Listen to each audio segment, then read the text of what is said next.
விஜயலட்சுமியை வந்து திமுக கூட்டிகிட்டு வந்திருக்காங்க என் மேலே வழக்கு கொடுக்கறதுக்கு அப்படின்னு சீமான் சொல்லியிருக்காரோ? சீமான் அவர்களே, முதல்ல சொன்னீங்க எனக்கு விஜயலட்சுமி யாருன்னே தெரியாது அப்படின்னு சொன்னீங்க. அவங்கள காங்கிரஸ்காரங்க கூட்டிகிட்டு வந்திருக்காங்க அப்படின்னு சொன்னீங்க.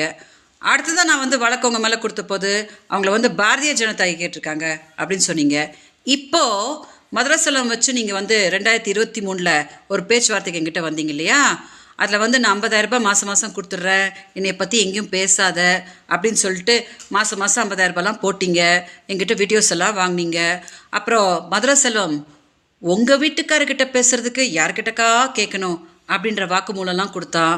அப்புறம் உங்கள் பொண்ணான வாயிலேருந்து தானே பொண்டாட்டி பொண்டாட்டி பொண்டாட்டி பொண்டாட்டி அப்படின்னு நீங்கள் வீடியோலலாம் பண்ணீங்க.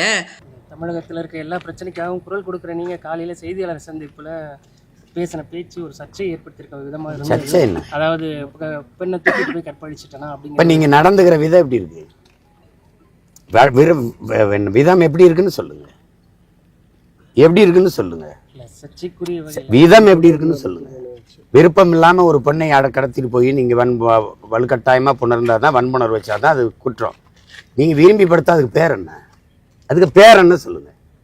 15 வருஷமா நீங்கள் இங்கே பாருங்க, 15 வருஷமா நீங்கள் எல்லாரும் சேர்ந்து என்னையே, என் குடும்பத்தை, என்னை சார்ந்த எல்லாரையும் கற்பழிக்கிறீங்க, வன்புணர்வு செய்கிறீங்க. எங்கள் மனநிலை எப்படி இருக்கும்? ஒரு பொம்பளை அவ என்ன சொல்கிறான்னு நீ தெரியாமல் நீ பாட்டுக்கு போட்டே இருக்க. நான் இந்த இடத்துல அரசியலாக இவ்வளோ உயரமாக இல்லாமல் என்னை பார்த்து பயமில்லைன்னா விடுவியா? நீ இவ்வளோ பேசுவியா? நான் சாதாரண சினிமா இயக்குனர், திரைப்பட இயக்குனர். எனக்கு மார்க்கெட் இல்லை, ஒன்றும் இல்லை, படம் இல்லை. பேசுவாளா அவள் பேசுவாளா, நீ பேசுவியா? நான் இருக்கிற உயரம் உனக்கு பயங்கட்டுது.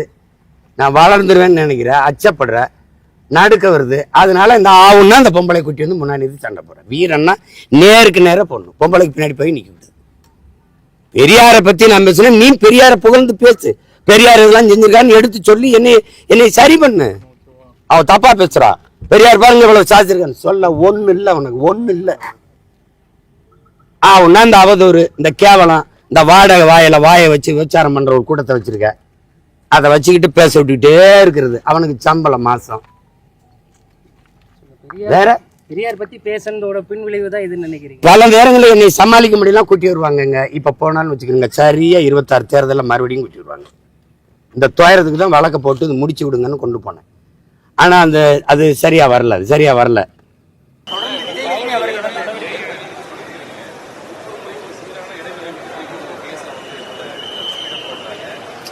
இது வந்து அவங்களுக்கு வந்து ஒரு வீரனை வீரத்தால எதிர்கொள்ளணும். கோழைகள் எப்பவுமே பெண்களுக்கு முதுகு பின்னாடி நின்றுக்குருவாங்க. இவங்களுக்கு அறிவு இல்லை. இப்போ அம்மையார் ஜெயலலிதா இருந்தபோது 5 ஆண்டு காலம் அவங்க ஆட்சியில் தான் அவங்க முத புகார் அளிக்கும் போது அவங்க விசாரிக்கிறாங்க. அப்போ இருந்த ஆணையர்கிட்ட அவங்க என்னன்னு கேட்குறாங்க, இதே வேலை இவங்களுக்குன்னா த்ரோ இட்டுன்றாங்க. இந்த வார்த்தையை தூக்கி போட்டுறாங்க. அந்த 5 ஆண்டு ஒன்றும் பேசலை. அப்புறம் ஐயா எடப்பாடி தொடரார், அப்போ ஒன்றும் இல்லை. மறுபடியும் இங்கே வர்றாங்க, எடுக்கிறாங்க. அப்போ நீங்கள் என்னுடைய அரசியலை, என்னுடைய இதை எனக்கு கருத்தாக தான் நீங்கள் எதிர்கொள்ளணும். நான் கேட்குற கேள்விக்கு நீங்கள் நிறைய பேச்சாளர் வச்சுருக்கீங்க, பத்தாக்குறைக்கு வாடகைக்கு நிறைய வாய்கள் வச்சுருக்கீங்க. நீங்கள் அவங்கள வச்சு பேசுகிறீங்க. நீங்களே பார்க்குறீங்க, திமுக வரும்போது தான் இந்த அநாகரிகமாக வலையொலியாளர்கள் வச்சுக்கிட்டு தனிப்பட்ட முறையில் குடும்பங்களை அவங்க இதை தாக்குறது, பேசுறது, அநாகரிக சொற்களை பயன்படுத்துறதா இருக்கும். நீங்கள் அதிமுக ஆட்சியில் பாருங்கள், அப்படி இருக்காது.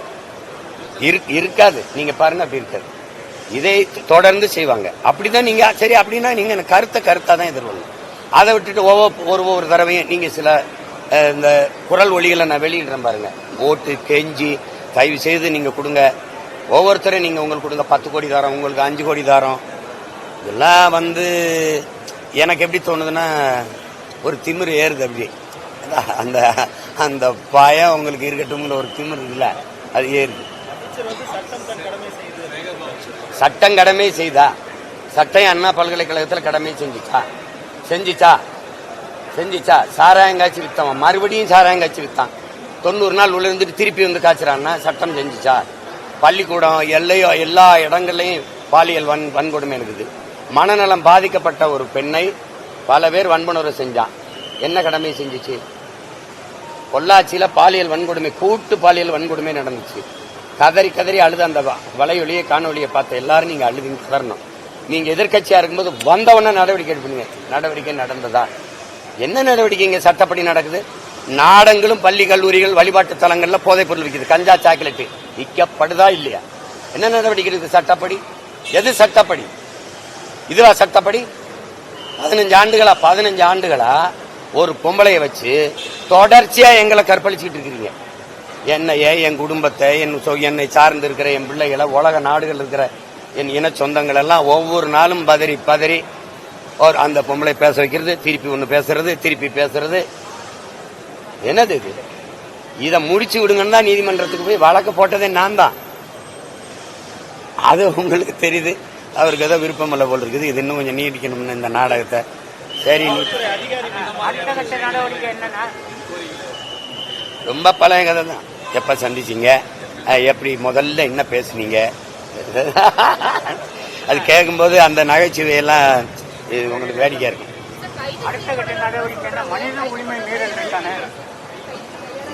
தங்கச்சி, இதெல்லாம் பயப்படுற ஆள் மாதிரி தெரியுதா? நீ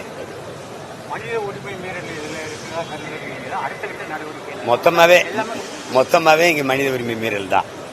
ஒரு மனிதனின் உரிமை. இப்ப நீங்க நியாயமா புகார் கொடுத்திருக்க வேண்டியது நான் நீங்க திருமணம் ஆயிடுச்சு அப்படின்னா திருமணம் ஆனதை சொல்லி கொடுத்து தான் நீங்க முதல் புகாரே அளிச்சிருக்கணும் 2011. அப்புறம் திருப்பி பெற்றுட்டு திருப்பி வந்தீங்க. திருப்பி கொடுக்கும்போது சொல்லியிருக்கணும். திருப்பி கொடுக்கும்போது நான் நிறைய கருக்கலைச்சு செஞ்சுங்கிற கதையை அங்க சொல்லியிருக்கணும். ஒண்ணுமே சொல்லாம இப்ப 24 தேர்தல் அப்ப மறுபடியும் சொல்றீங்க. இது நீங்க கேட்கறவங்க அதை கேட்டிருக்கணும். ஏமா அதுக்கு ஏதாவது ஒரு சான்று கொடுப்பா அப்படின்னு சொல்லியிருக்கணும்ல. அம்மா, இது கைதுக்கெல்லாம் நான் பயப்படுற ஆள் இல்லை தங்கச்சி. நான் இதெல்லாம் இல்லை, தயாரா இருப்பேன்.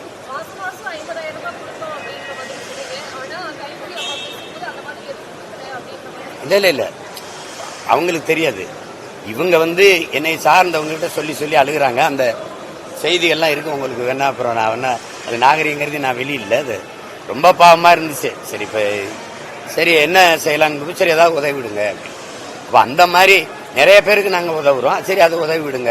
ஏன்னா நாங்க செத்து போயிடுவோம், ரொம்ப கஷ்டமா இருக்கு, எங்களுக்கு யாரும் இல்லை அப்படிங்கும்போது சரி உதவி விடுங்க. அது ஒரு 2-3 மாசம் உதவுனாங்கன்னு நினைக்கிறேன்.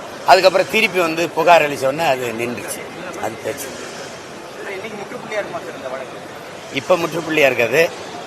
உச்சநீதிமன்றத்தில் இந்த வழக்கு பதிவாயிருக்கு இல்லையா? அந்த வழக்கு விசாரணை முடிஞ்ச பிறகு உறுதியா முற்றுப்புள்ளி ஆகும்.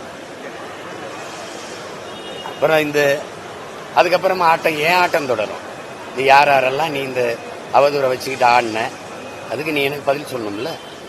நீங்க என்ன அசிங்கப்படுத்தணும்னு பேசுனதுக்கு என் வீடு தாங்கிக்கிடுச்சு, நான் தாங்கிக்கிட்டேன். இந்த நாடு மக்களும் அதை பொருள்படுத்தலை. இல்லைன்னா எனக்கு இவ்வளவு வாக்கை தந்து என்னை மக்கள் அங்கீகரிச்சிருக்க மாட்டாங்க. உலகம் பூரா இருக்கிற என் தமிழ் சொந்தங்கள், என் கூட நிற்கிற என் உடன் பிறந்தார்கள் அதை கடந்துட்டாங்க. ஆனா ஒரு வழி இருக்கும்ல, இருக்கத்தானே செய்யும். ஏன்னா இது ஒரு பெரிய இது மாதிரி எடுத்து வச்சுக்கிட்டு இதை திரும்ப திரும்ப திரும்ப திரும்ப பேசும்போது இது ஒரு கேவலமா நினைக்கிறேன்.